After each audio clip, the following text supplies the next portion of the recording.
Welcome to this edition of SKNIS Week in Review, a program highlighting the top stories of the work of the government of St. Kitts and Nevis for the past week.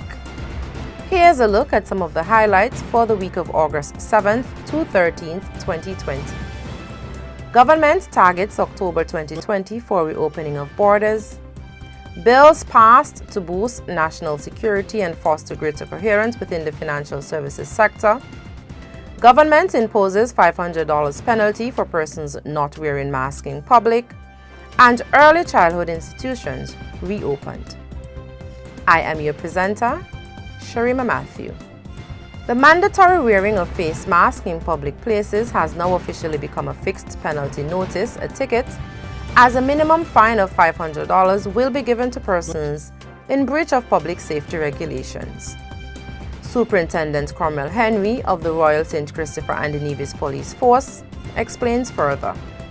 The regulation provides for fixed penalty notices, or what we call tickets, to be issued to persons who refuse to wear their masks. And the regulation on the regulation 22.2, it says a police officer may issue a fixed penalty notice to any person who contravenes the provisions of section 15 in relation to the wearing of a face mask in public places.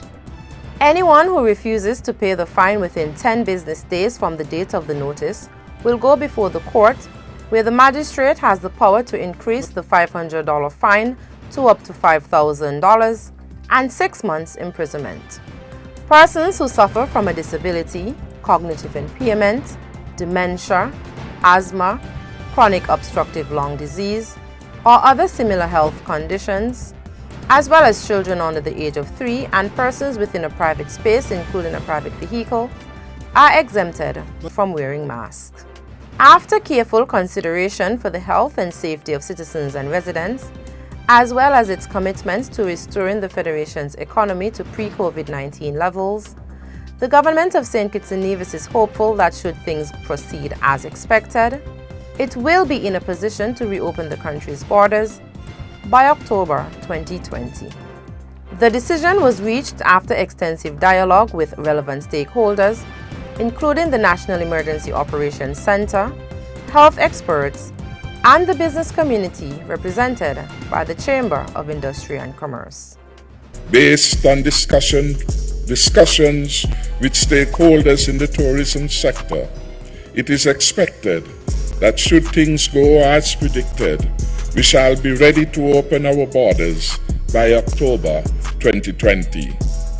An expansive training program is being spearheaded by the Ministry of Tourism in collaboration with the Ministries of Health and Civil Aviation. It aims to train over 5,000 persons in the industry at no cost to participants. I'm advised that this type of training carries a cost normally of about $100 per participant, but given the need to ensure all will benefit and can be certified by the Tourism Authority, the training is being offered free of cost. During his monthly press conference on August 11th, Prime Minister Dr. the Honorable Timothy Harris said, "The good news is that the major hotels are committed to continue doing business in the destination, and airlines are showing high interest to bring passengers to our shores." The passage of the Anti-Proliferation Financing of Weapons of Mass Destruction Bill 2020 in the National Assembly on August 13th forms part of the government's commitment to a world of peace and represents the administration's acceptance of the need to be a responsible member of the international community. The bill, which was introduced by Prime Minister and Minister of National Security, Dr. the Honorable Timothy Harris, speaks to the prevention, disruption, and criminalization of the financing of the proliferation of weapons of mass destruction. Prime Minister Harris noted that the bill helps to fulfill St. Kitts and Nevis's commitment of joining the international efforts against illicit activities and to counter the financing of terrorism. Mr. Speaker, my administration is determined to take the right path by seeking to close the gaps that have been identified in our legislative framework. More specifically, we are moving one step closer to closing one of these gaps.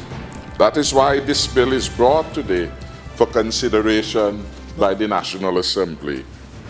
The necessity of advancing legislation in the area of preventing the financing of weapons of mass destruction was emphasized by our regional and international partners.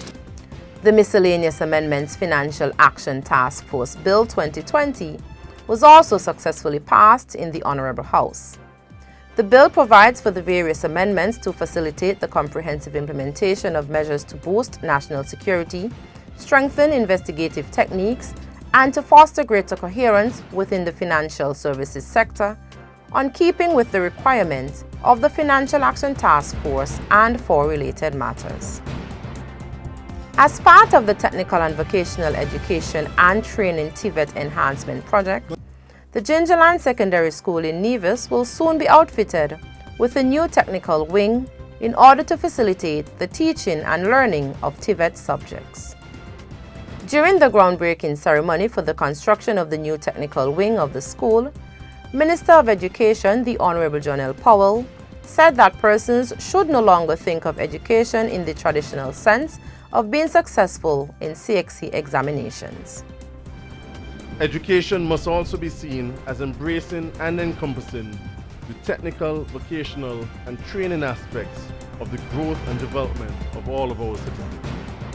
At this juncture in our nation's economic development, it must become second nature for all of our people to develop a skill or talent or an ability or the capacity that will make us capable of doing more than just sitting CXC examinations. The new structure will comprise 2 floors, with the ground floor measuring 352 square meters, while the first floor measures 362 square meters, inclusive of walkways and veranda. The building, excluding the stairways and ramps, is approximately 417 square feet. It houses a cosmetology center, woodworks shop, and classroom on the ground floor, with an electrical laboratory, technical drawing, and general class on the first floor. The estimated cost of the wing is $3.9 million.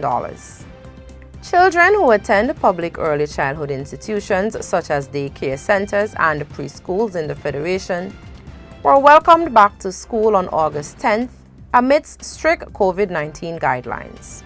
Early Childhood Development Unit Director Kimona Brown outlined the arrival, screening, and departure procedures for early childhood facilities. Guidelines for entering an early childhood facility. 1. Identify and use any one of the approved entry points to the center. 2. On entering the compound, look for posted signs which would provide instructions as to how to proceed. The regulations will require a person entering the premises to A. Queue up at the marked screening area by standing on the visible markers. B. Wear face mask while on the compound. And C. Sanitize hands. Screening area procedure. At each center, parents will encounter a screening area where 2 staff members will be stationed. 1.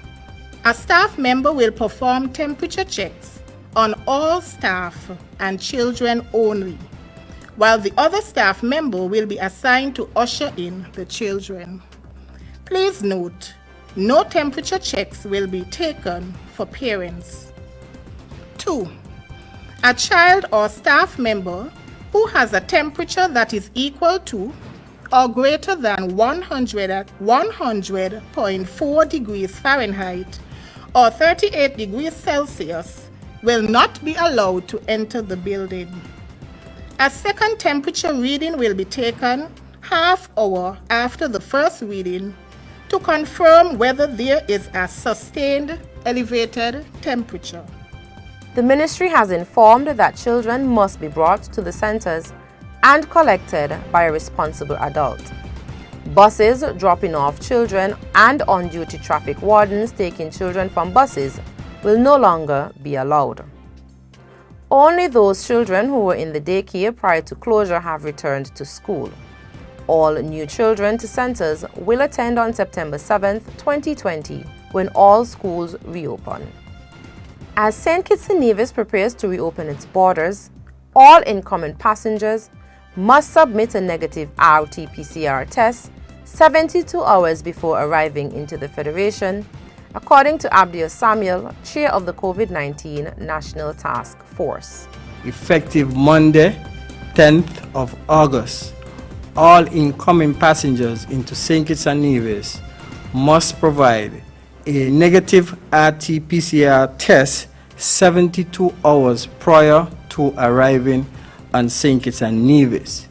Again, all incoming passengers returning or coming into St. Kitts and Nevis must provide a negative RT-PCR test prior to arriving. All tests must be submitted to the Office of the Chief Medical Officer, Dr. Hazel Laws. The email address is hazel.laws@gov.kn. Mr. Samuel said that the relevant authorities continue to ensure that the borders are properly managed to protect citizens and residents from the spread of the coronavirus. We continue to control our borders. Our borders are closed. However, we have said we are going in stages or phases whereby we have started with the repatriation of our nationals and residents. So we started with nationals first, then we move on to our residents. Then from residents, we know we have a number of individuals that are working in St. Kitts and Nevis and they are contributing to our economic activities here, and hence we allow them to also return. Persons who are married to citizens of St. Kitts and Nevis, investors, as well as students studying on the island were also allowed to return. Minister of Labour, Senator the Honourable Wendy Phipps, informed the general public that just under 800 severance payment claims have been received to date. Based on the number of claims that we are seeing being filed thus far, there are some just under 800 claims for severance payment that have been filed. Of that number, 309 of them are for Marriott employees. We have 112 that should be coming from the Park Hyatt, and of course just under 90 from the Royal St. Kitts Hotel. And over the course of the last week or so, we are expecting claims to be filed for some 400 workers from the Four Seasons Resort. In addition to these claims, there have also been claims made for the long service gratuity. Some 21 claims have been made thus far. Minister Phipps noted that by law, an individual cannot apply for long service gratuity and still severance pay because both benefits come from the same fund. Thanks for viewing SKNIS Weekend Review. I am Sharima Matthew. See you next week as we continue to update you, the general public, on what's happening in and around the Federation.